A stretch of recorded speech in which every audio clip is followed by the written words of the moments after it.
thank you so much for being here for yet another wonderful episode. I really appreciate having you here and on continuing this for over 5 years. Again, once we get to episode 10, we'll do a bonus episode transitioning into the next chapter of the podcast series, okay? Today's topic is brain fitness. Today's society is evolving digitally and socially at an unprecedented rate. Well, thanks to the internet and other wonderful digital phenomena. The very way which we communicate is ever evolving. We have tablets, computers, TVs, and so much more to manage than in the past. We have to track our health, finances, and many more categories too. With that being said, keeping our mind sharp has become more important than ever before. Technology, it's enabled people to allow certain mental strengths to be bolstered or improved because of technology, and other areas to atrophy, okay? A couple of things that we don't use anymore is a standard old-fashioned map for getting to new places we've never been before, and remembering a bunch of telephone numbers with our memory as opposed to writing it down. Or right now we put all our contacts in our phones. So the point is, the areas that were strengthened in the past by doing these exercises are no longer helping with strengthening these areas. Finding a replacement for those habits is key when it comes to brain fitness. And that's what I mean by an ever-changing world, recognizing that and adjusting immediately. How do we dichotomize between what mental skills are experiencing atrophy and what has been strong or strengthened? Well, that can be tough. I can tell you right now that the beginning of doing so has to do with understanding how the brain functions on a cognitive level. It is a necessary journey, though, to undergo brain fitness or brain training if we intend to compete in this world to actualize our desires. Make no mistake, it is a competitive world, and if you want things and you want to accomplish things, you have to compete. The mind is much like a muscle, and finding forms of exercise is pivotal to its maintenance. We cannot overlook the maintenance of the brain because its ability to function and our ability to use it is key to maintaining who we are and surviving. That being said, let's take a look at our 3 categories: the physical, mental, and spiritual benefits of enhancing your brain fitness.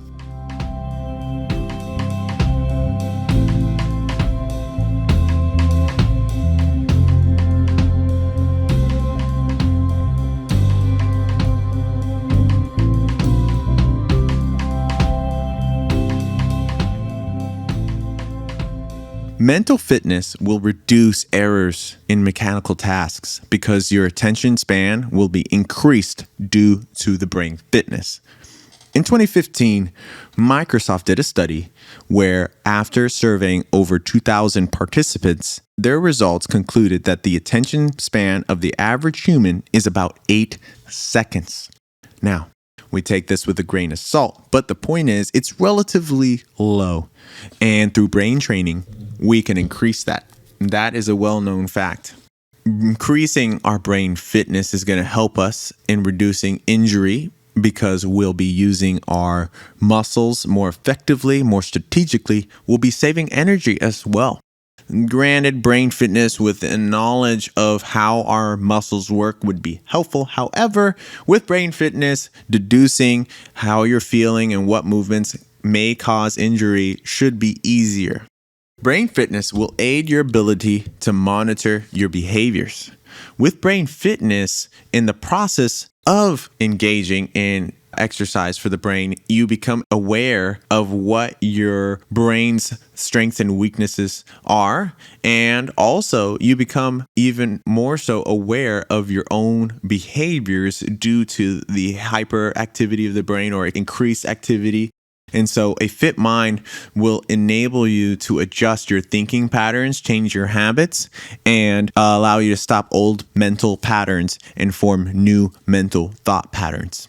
Brain fitness will allow you to react quicker during dangerous situations, and this can improve your physical well-being and increase cognition and help make things continuously great because you're going to be having increased cognition and response speeds with brain training. So brain fitness will allow you to react quicker during situations, especially dangerous ones, and that will improve your physical well-being. Another example would be being able to assess the value of a stock in the stock market and analyzing it and reacting to it quicker than everyone else, thus reaping the benefits at a greater degree than other people. That skill is important. And if you intend to be someone in that position, you'll have to increase your cognition and response speeds. Now, we've gone a little bit over the physical benefits. We're going to move over to the psychological benefits of brain fitness.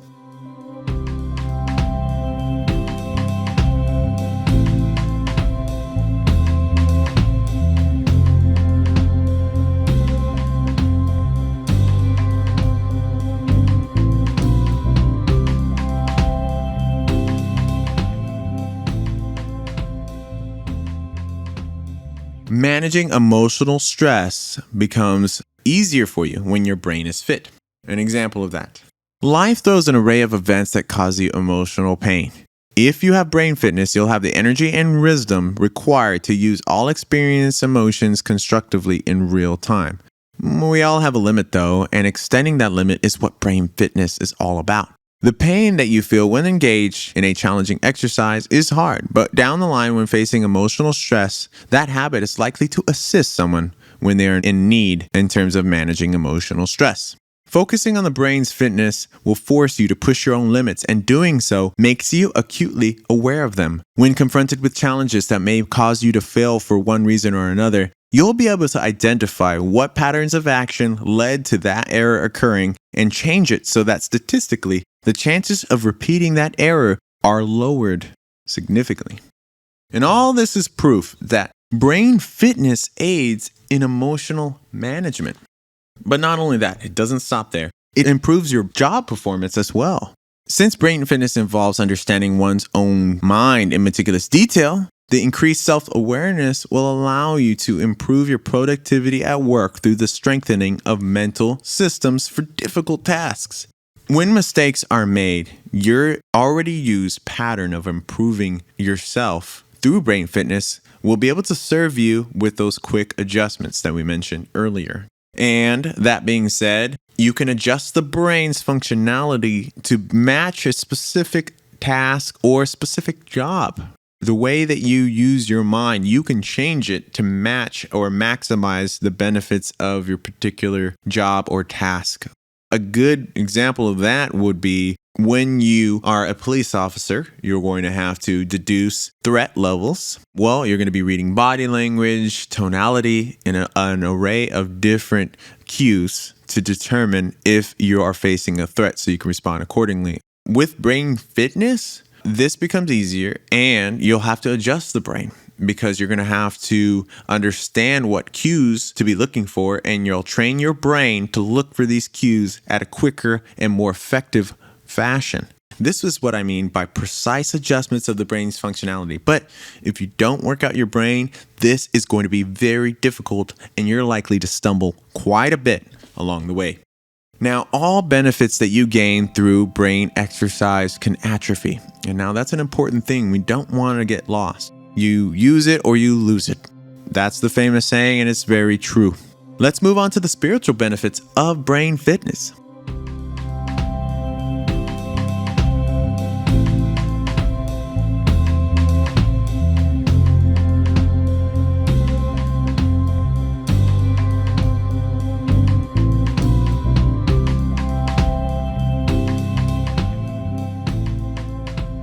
Some of the things that is a spiritual benefit of brain fitness involve being able to react quicker and more effectively in response to your environment and things that are affecting you.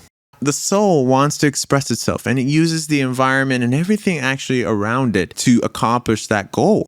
Brain fitness will allow for you to adjust emotionally and continue to exact expression for yourself without hurting anyone or causing harm to those around you. It will make that process easier, and it goes even further than that. Not only will you be able to accomplish your goals easier with brain fitness, you get to control the how of it. Now, the how of it's important because if you can control the how of it, well, how you do something is reflective of your character and your soul and who you are. You're going to have greater control of that as well as a consequence. Every action that you take is a clue to who you are as an individual, and brain fitness and that increase in self-awareness that we talked about will allow for you to understand yourself better. Being able to manage more stress with coping techniques is a byproduct of brain fitness. It's important to think about how stressed we are because the body's stress levels, they will inhibit critical thinking. So you can be fit mentally, but not have access to your brain power if you're stressed. So brain fitness will allow for you to also even manage or at least be aware of your weaknesses concerning stressful events. And you can accommodate that and adjust so you can be more effective in terms of what you want to do about that particular problem or situation. You will also be able to be at peace more consistently when you have a fit brain because you'll be able to process challenges in a way that offers swift correction. Think of the word equanimity. Well, just a reminder, equanimity is defined by mental calmness, even in the face of tough situations. Well, swift correction on an emotional level and spiritual level requires brain fitness. We've covered numerous reasons why the brain and keeping it in shape is important. And I want to cover one last thing before I bid farewell to you now. In order to stave off the likelihood of mental illness, brain fitness is key. When we get older and as we go into old age, our brains start to decay and you'll start to see signs of mental illnesses show up later in age. However, if you train your brain to be fit, you can actually stave off those mental illness tendencies and still continue to be successful and have a fully cognitively functional brain. If you're someone who struggles, not due to age, but in general, due to certain disabilities, brain fitness will allow you to manage the obstacles or the extra difficulties and becomes even more so important in that case, in my opinion. I challenge you to think of different benefits that brain fitness can offer for you and also think of fun, easy ways to integrate brain fitness into your life. You don't have to drastically change your patterns in order to incorporate brain fitness. Just take what you already do or need to do and find a way to improve or amplify the challenges to exercise and strengthen the particular part of the brain that you want to strengthen. I will say, when it comes to creating your regimen and integrating things, you do need to understand how the brain works. So I recommend studying the different portions of the brain so you can better understand. A good example is with the limbic system. The limbic system responsible for emotional regulation. When you are not centered or you have a situation where the pressure's high and you feel angry or whatever it is, you're not going to be able to think as clearly. And how do you know whether or not you're in this mode? You're going to experience rapid breathing, an increased pace of breathing. Your heart rate's going to go up. You might see yourself being a lot more fidgety and etc. So understanding the limbic system, that's going to be key to managing your emotions. So we already know that if we want to manage our emotions in terms of brain fitness, the limbic system is where we need to be. And the opportunity to practice that lies when our breathing pattern is shallow and we are not exercising.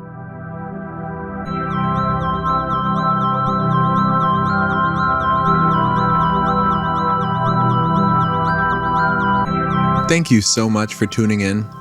I truly believe that this insightful information will empower you as an individual. Be sure to follow my socials. You can find me on Facebook under K.F.S. Podcasts, or you can find me on Instagram and Twitter under KFS_podcast. Staying up to date will help you find our podcast episodes, get updates, and stay informed on additional projects. Thank you so much.